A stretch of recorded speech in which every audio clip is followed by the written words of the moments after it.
You have to make the money to buy a ticket. And that's exactly what I did to go see Nightcrawler.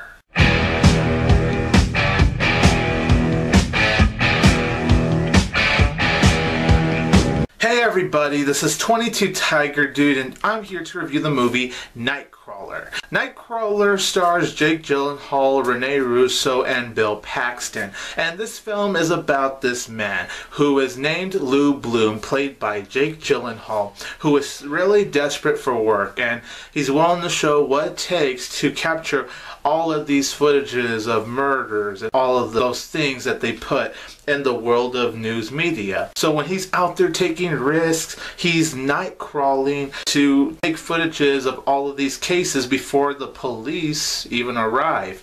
But it's getting to the point where he's getting really crazy and he wants to be the attention of the story to the point where he's committing all of these crimes. So going into Nightcrawler, I could not wait to see this movie. And let me just start off by saying Jake Gyllenhaal gives one of the best performances of his entire career. He was so creepy as this character named Lou Bloom. In this movie, I just didn't really see a Jake Gyllenhaal. I just saw a very skinny, very creepy dude that is really desperate, and he just pulls off the role well. He is the one that keeps your attention throughout this movie because of how creepy and how haunting his performance is. I think Nightcrawler is definitely a movie that keeps my interest, and I do think Nightcrawler is sometimes, not all the time, but sometimes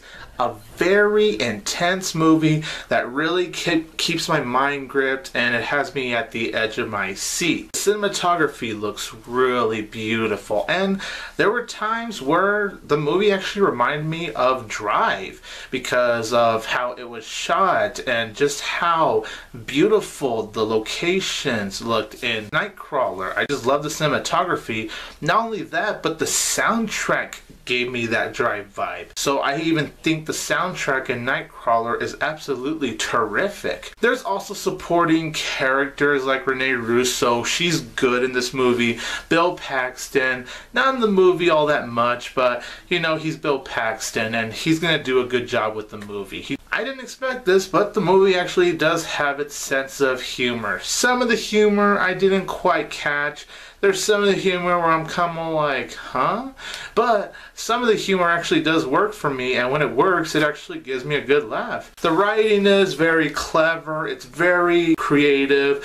Nightcrawler is definitely a very original film, and I really do like how the movie shows how corrupt the news media can be, because it's true how the news media can just cash in on all of these news. It's a sad reality, but that is how corrupt the news world can be. I really enjoyed how Nightcrawler really expressed that. It's definitely very impressive that this is Dan Gilroy's directorial debut. His brother is Tony Gilroy, who is known for doing the Bourne franchise, and I think Dan Gilroy, for this being a directorial debut, he did a really good job, and I think this might be a very well done directorial debut because Dan Gilroy probably paid attention to what his brother Tony Gilroy did. His camera angles, all of his techniques, he keeps them refreshing and does it in ways to keep me immersed into the movie. Now I do have a few issues with Nightcrawler.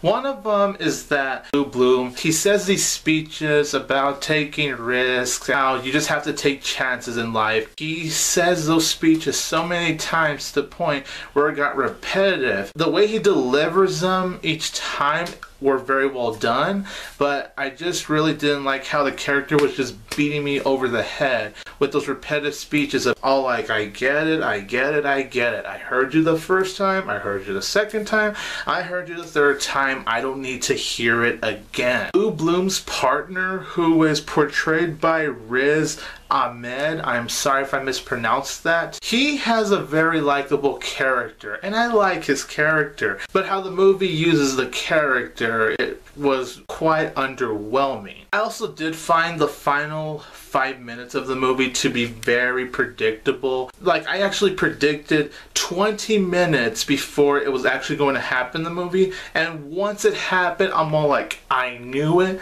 I knew it. For the most part, I liked the finale. I thought it was very well done.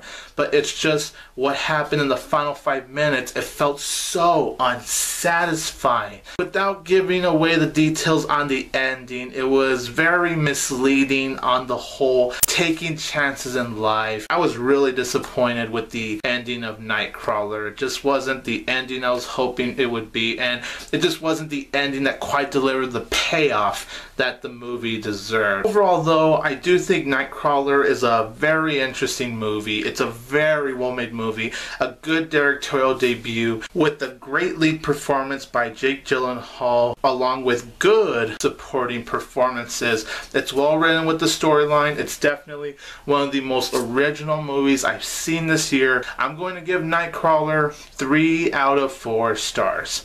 I know some of you were hoping for me to give it 4 out of 4 stars, hoping for me to say it's one of the best movies of the year. It's definitely not a movie I'm going to add in my best of 2014 list at the end of the year, but I still thought Nightcrawler was a good movie, and it was definitely worth watching. So everyone, in the comments down below, let me know, what did you think of Nightcrawler? This is 22 Tiger Dude, and don't forget that I will always have Tiger Power!